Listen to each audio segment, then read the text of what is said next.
So Connor, unfortunately it was a disappointing result last time out. What were your thoughts on the fixture? Yeah, what you said, disappointed. I think the performance weren't what our usual self has been, especially over the last few months. But credit to Braintree, thought they were really good. They played the pitch excellently well. Big John, obviously, good focal point for him, and obviously the pace off it made it tough. We know how hard it is to go there. We spoke of that before the game. So listen, full credit to them. They deserved it. It wasn't a case of, yeah, we are below par, but at the same time, maybe they made us that way in terms of how good they were. So you got to give credit to the opposition, and it's important that at this point in the season, when you think of how many games we've lost of late, I mean, that's one game in 26 we've lost now in the league. So we can't be too down. We've got to keep continuing what we do, and we know it works over a long period. So we've got to keep doing that and get back on the horse. Given what you just said there, obviously, no game as well is easy than compared to the other ones. But what do you think may have happened slightly with the performance? Like, why do you think he might have dropped that game? Listen, there's loads of reasons. Gaff mentioned it. The preparation weren't as good as what we would have hoped in terms of lads getting there on time, whatever else. But I'll be honest, sometimes you just have them days in football. There's no point reading too much into things. If a team strung a few of them or multiple games of that together, then obviously, of course, there's underlying issues. But when you look at how we performed over the course of the season and in recent months and recent weeks, sometimes you just have them days. There's no point reading too much into it.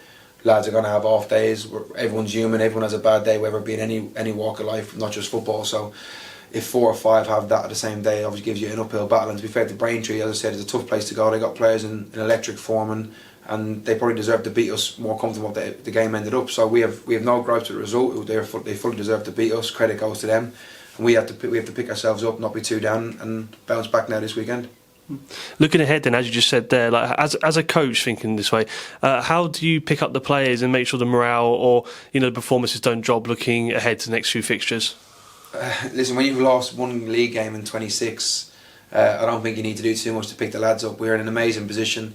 If you offered this position to us at the start of the season, everyone probably would have laughed or been you would have bit everyone's hand off for it. So listen, no one's too down. You can never be too high when you're doing well, never too low when you're not. So it's one game of football. Sometimes you've got to just chalk it off as a bad day at the office. No issue with that. As I said, there's multiple reasons for that, but a key one for that, as I touched on, is how good Braintree were. So we'll pick up, we'll prepare as we always do. Thankfully, we're back at home. Obviously, we know our home record's excellent, so we'll try and keep that going, and we'll try and have a positive performance tomorrow.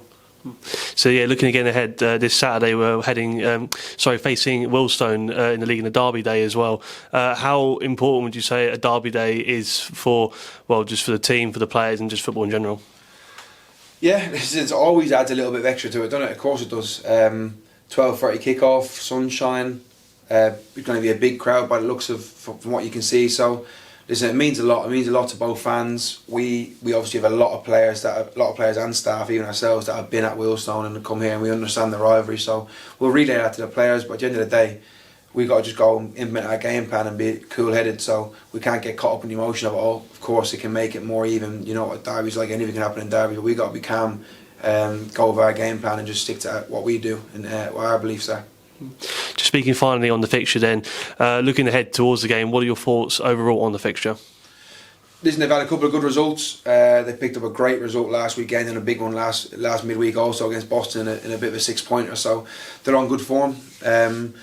They've got some exciting players to be fair to them. The front two, especially Walker and Reid. Reid's obviously, we know he scored a lot of goals, but Walker's an exciting player as well, and probably shouldn't be at this level only for injuries. So we know the threat them two bring. They got some excellent players. I know they've had a little bit of an injury crisis and illness throughout the camp, but they seem to have bodies coming back. So we just got to focus on ourselves. It's always the way. We can't worry too much about what they're going to have in terms of their team and who's available, whatever else. We do what we do. If we can play to our potential, we know we can beat any team in this division, and there'll be no difference tomorrow. If we can go and invent our game plan and get to our levels, then we know we'll be okay.